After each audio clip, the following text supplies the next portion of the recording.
Hello friends, आज हम लोग नेस्ले इंडिया के चार्ट की एनालिसिस करेंगे, जिससे आप यह समझ पाएंगे कि किसी भी स्टॉक की फुल्ली एनालिसिस कैसे होती है। साथ में आप यह भी जानेंगे कि हमें किस डिमांड जोन या सप्लाई जोन को प्ले करना चाहिए और किस तरह के जोन को हमें इग्नोर करना चाहिए।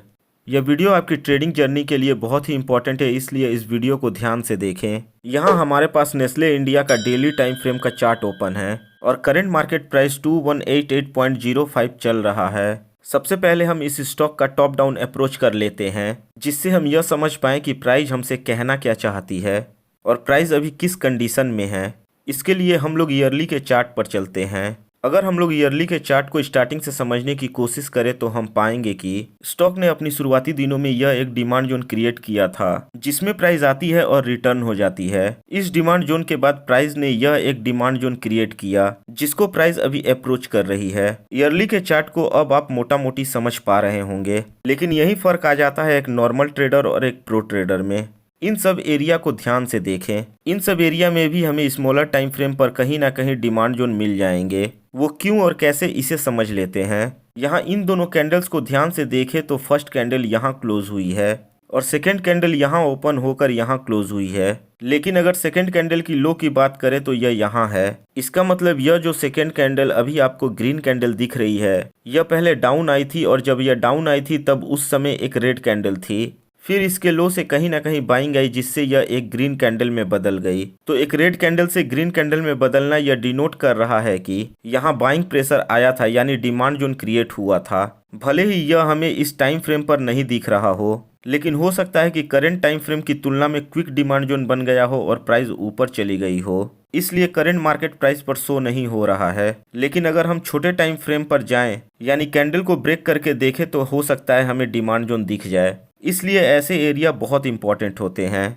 अब हम लोग ईयरली टाइम फ्रेम को समझ गए हैं, इसलिए अब हम लोग इसके छोटे टाइम फ्रेम यानी हाफ ईयरली टाइम फ्रेम पर चलते हैं। ईयरली पर जिस एरिया को हम लोगों ने मार्क किया था, उनमें से इस एरिया को ध्यान से देखें। इस एरिया में हमें हाफ ईयरली के चार्ट पर एक डिमांड जोन मिल रहा है और अगर करंट सिचुएशन की बात की जाए तो अभी तक कोई सप्लाई जोन क्रिएट नहीं हुआ है। अब हम लोग क्वार्टरली टाइम फ्रेम के चार्ट पर चलते हैं। क्वार्टरली टाइम फ्रेम को ध्यान से देखें तो बहुत ही कॉम्प्लिकेटेड और इंटरेस्टिंग प्राइस एक्शन है। अगर मैं जो आपको समझाना चाहता हूँ वो आप समझ गए तो आपके बहुत से डाउट क्लियर हो जाएंगे। क्वार्टरली पर प्राइस अभी डिमांड जोन में है और एक डिमांड जोन हमें यहाँ नीचे दिख रहा है। अब सवाल यहाँ यह उठता है कि हम किस डिमांड जोन को प्ले करें। इसे समझने के लिए आप अगर ध्यान से देखेंगे तो आप पाएंगे कि अगर हम लोग क्वार्टरली को अपना एग्जीक्यूशन मानते हैं और ईयरली को लोकेशन मानते हैं, तो डिमांड जोन 1 एग्रेसिव है, वहीं डिमांड जोन 2 कंजर्वेटिव है। और अगर जोन की अचीवमेंट की बात की जाए तो डिमांड 1 एक ऑल टाइम हाई पर बना हुआ डिमांड जोन है, जिसमें लेग आउट केवल एक ही है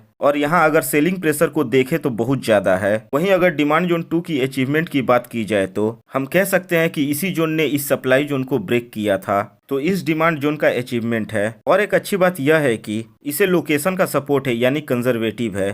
तो अगर प्राइस डिमांड जोन 2 तक आती है तो डिमांड जोन 1 को खत्म करके आएगी, तो कहीं ना कहीं सेलिंग प्रेशर भी कम हो जाएगा। तो हमें अपनी एंट्री और एसएल को कुछ इस प्रकार रखना चाहिए। लेकिन अगर चार्ट को और ध्यान से देखें तो हम पाएंगे कि हमारे पास एक और डिमांड जोन है, जिसे हम लोग नाम दे देते हैं डिमांड जोन 3, जिसमें प्राइस आई तो है लेकिन वीक टू वीक ही चल गई है, प्रॉक्सिमल लाइन को हिट नहीं की। अगर आप प्रॉक्सिमल लाइन, डिजिटल लाइन नहीं जानते हैं तो आप हमारा जोन मार्किंग वाला वीडियो जरूर देखें, उससे आपके बहुत से डाउट क्लियर हो जाएंगे। तो हो सकता है कि इस बार प्राइस डिमांड जोन 2 को ट्रैप करे और डिमांड जोन 3 के प्रॉक्सिमल लाइन से चले। लेकिन ऐसा क्यों हो सकता है? यहाँ ध्यान दें कि डिमांड जोन 3 इस पूरे मूव का ओरिजिन भी है। तो अब हम क्या कर सकते हैं? यहाँ हम 3 काम कर सकते हैं। पहला कि डिमांड जोन 2 और डिमांड जोन 3 को अलग अलग जोन मानकर दोनों को अलग अलग प्ले करें, कुछ इस प्रकार से। दूसरा काम यह कर सकते हैं कि हम लोग जब जानते हैं कि प्राइस हमें ट्रैप कर सकती है तो हम लोग अपना एसएल डिमांड जोन 3 के प्रॉक्सिमल लाइन के नीचे रख लें, कुछ इस प्रकार से। लेकिन इसमें दिक्कत यह है कि अगर प्राइस डिमांड जोन 3 में और ज़्यादा डीप आई तो हमारा एसएल हो सकता है।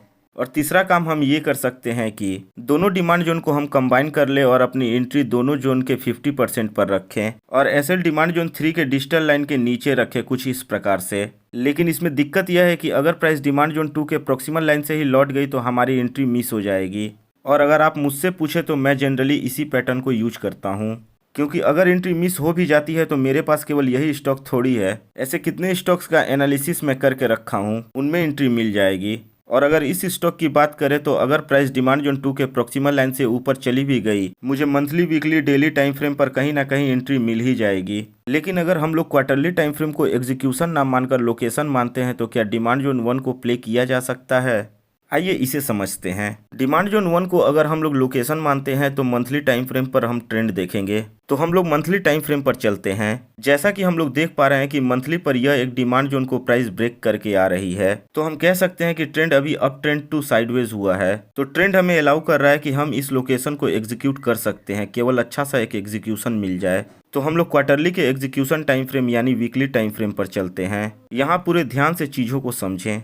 यहाँ हमें दो डिमांड जोन मिल रहे हैं, ये और ये। अगर ऊपर वाले डिमांड जोन की बात की जाए तो इस डिमांड जोन की लेग आउट को देखें, जो कि कोई खास नहीं है, और साथ में इस सेलिंग प्रेशर को देखें, क्या ही यह डिमांड जोन रोकेगा। हमें लेग आउट कैसा चाहिए अगर आप नहीं जानते हैं तो हमारा क्लोजिंग कॉन्सेप्ट वाला वीडियो जरूर देखें। और अगर नीचे वाले डिमांड जोन की बात की जाए तो हम कह सकते हैं कि यही डिमांड जोन इस पूरे मूव का ओरिजिन है, लेकिन लेग आउट में दम नहीं है। हालांकि यह जोन ओरिजिन है, इसीलिए अभी तक प्राइस को होल्ड करके रखा है, लेकिन ध्यान दें कि सेलिंग प्रेशर बहुत ज़्यादा है। ऐसे सिचुएशन में हमें ऑलवेज कंफर्मेशन के साथ जाना चाहिए, यानी ट्रेंड चेंज होने का वेट करना चाहिए। तो हमें तब तक वेट करना चाहिए जब तक कोई सप्लाई जोन न टूटे। अगर एक सप्लाई जोन टूटता है तो trend down trend to sideways होगा, और अगर दो सप्लाई जोन टूटता है तो साइडवेज टू अप ट्रेंड हो जाएगा। तब न्यू डिमांड जोन जो क्रिएट हुआ होगा हम उसे प्ले करेंगे।